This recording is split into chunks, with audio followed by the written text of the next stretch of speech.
So if each of y'all could start off, because I'm posting this to the website, and I want people to know who you all are. So if y'all could just say your name, obviously, coach, you say your name, and then the players say their name, what position, and what grade they're in. I'll start. Coach Lawrence of Brookville, second year. We'll start over here.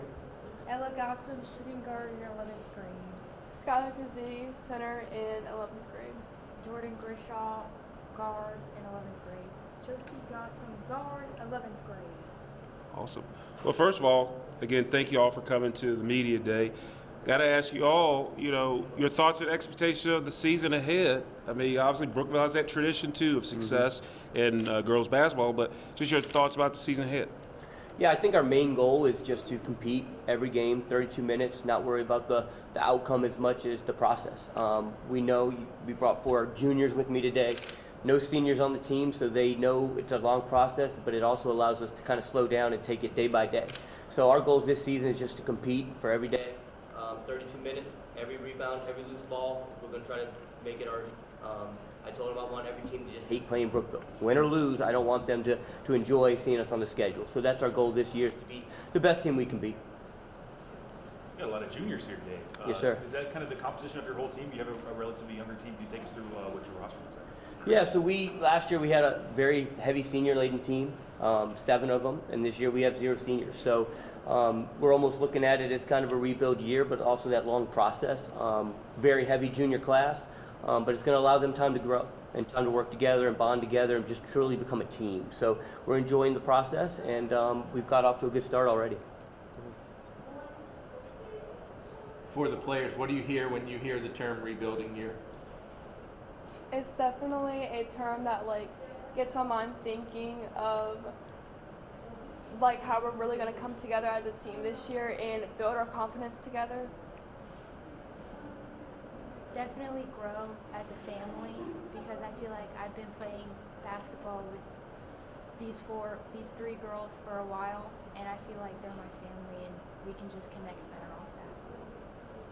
Yeah, definitely building as a family, and we've all played together, and most of the girls on the team have all played together, so I think that really helps us with getting stronger together. Yeah, and like you said, we are coming off of a large leading senior class, so since we're the oldest ones on the team, we kind of have to lead and help build our team's connection. What did you learn about the team in the offseason? Y'all playing in the summer league and all that kind of stuff. So I'm sure that was the first opportunity to see everybody on the court at the same time for the players. I guess, what do you learn about yourself in that setting? Yeah, I'll start while they kind of think of their answer. I think we were able to compete against each other, but we also had some tournaments where we got outside and got to compete against other teams. I think it showed them that they don't have to do everything on the court altogether. They can find their roles, they can find what they're good at, and then they can rely on each other as well. So I think that was a good start in the off-season, playing a little basketball against other teams, getting out of our comfort zone a little bit, and finding out what they're good at and trying to really stick to that and not trying to do everything and conquer everything at one time. And I think that was a good growing experience. We had 3 days of tryouts, so we're starting our first practice when we leave here today, and we'll get into a lot of that stuff, but I don't want them to try to conquer the world. I want them to focus on what they're good at and really rely on that and work together as a team. So I don't know if they've ready to answer anything they think they've worked on. What Coach said, I think we all found our roles, like who's best at shooting, who's best at pushing the ball, who's best at defense, and then playing all that through the tournaments that we did and all of our off-season training.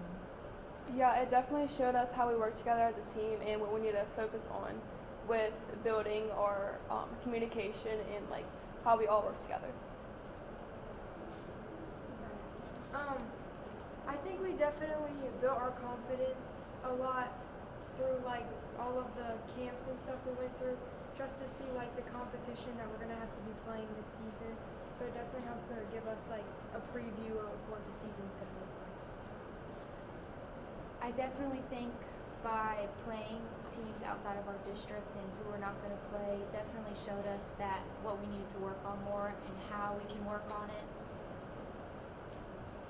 For the Gotham girls, how important is it that you guys leave basketball at basketball when you go home? You're not talking about why didn't you catch that pass or why didn't you dribble over towards me? Whoever can take it.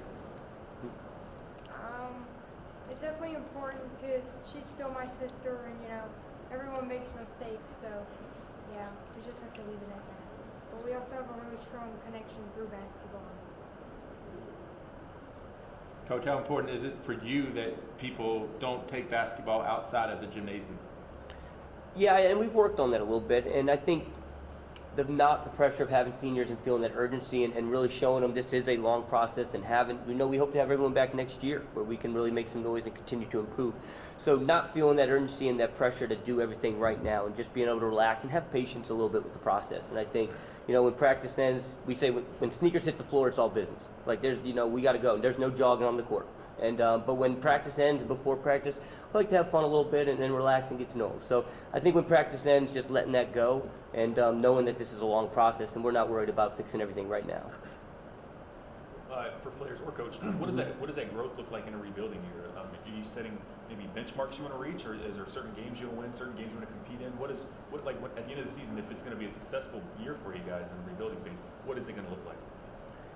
For me, our program motto, and we talk about it every day, is effort, energy, enthusiasm, every play, every day. I tell them not to worry about the stats, not to worry about the outcome. If they can just show up every day and give me the max effort, energy, enthusiasm, not just to me, but to each other.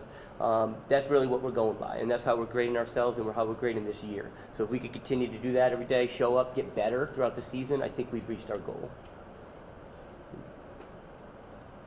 Our area has had a tremendous history with twins playing in any sport. So, that's kind of cool because I just noticed that just now. We have the twin sisters on the end. So thank y'all for doing that. But just how, I guess that's a neat thing too, is because I'm sure you guys have that twin magic going where, okay, we're on the court, we're going to make it happen. And we kind of trip up the people who are defending us sometimes. They don't know. They're like, I got this one, whoever this one is.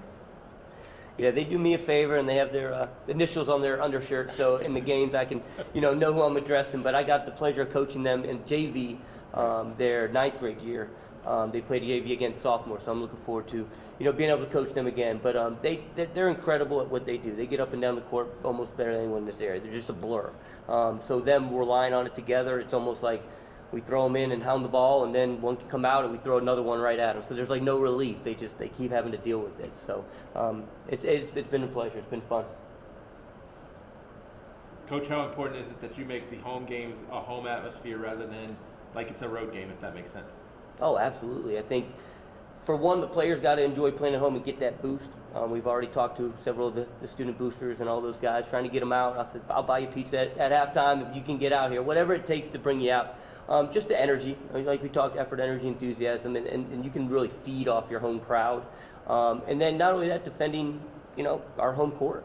Brookville, as we've mentioned, has a very proud tradition and history of basketball. We're trying to get back to that and honor some of the past greats that have come before us. We had an assistant coach last year who only lost one home game in her career. So we know that the Hive, as we like to call it, can be a feared place, and we just got to get back to that. But yeah, getting everybody out to the game, creating that atmosphere, playing fun basketball, fast basketball, unselfish basketball, I think that's going to do the trick for us. When you do have to go on the road, what is the advantage that you can talk about of a road game? I think some of the pressures of playing in front of family and friends and having all those people in the stands and classmates, I think some of that goes away. We tend to think sometimes the players are trying to do too much, or they're hearing the voices in the stands and they're trying to do something outside of what we know we need to do. So when you get outside of your area a little bit, you kind of take away that pressure and you can just focus on your team and what you need to do in playing basketball, and you're not trying to look in the stands, see who's there, who's not there, and all that stuff. So it is a benefit to play on the road, but we'd rather play at home when we can. And talk about your schedule. As we have the district schedule, but who you guys got pretty much outside district? Well, being in Campbell County, we have William Campbell and Alta Vista, which is our county school. So we've always played them. That's kind of a tradition. And then we've hooked up with James River doing their Christmas tournament this year, which should be a fun experience for the girls. So we get out there right before Christmas. We know our first matchup. It's going to be Allegheny. It's going to be a tough one. But then after that, you just don't know how things play out. But there's a lot of quality teams in that tournament, so it's going to test us around there. And then we get Christmas break, kind of digest it, reset it, and figure out where we're going to go second half. That's a good one.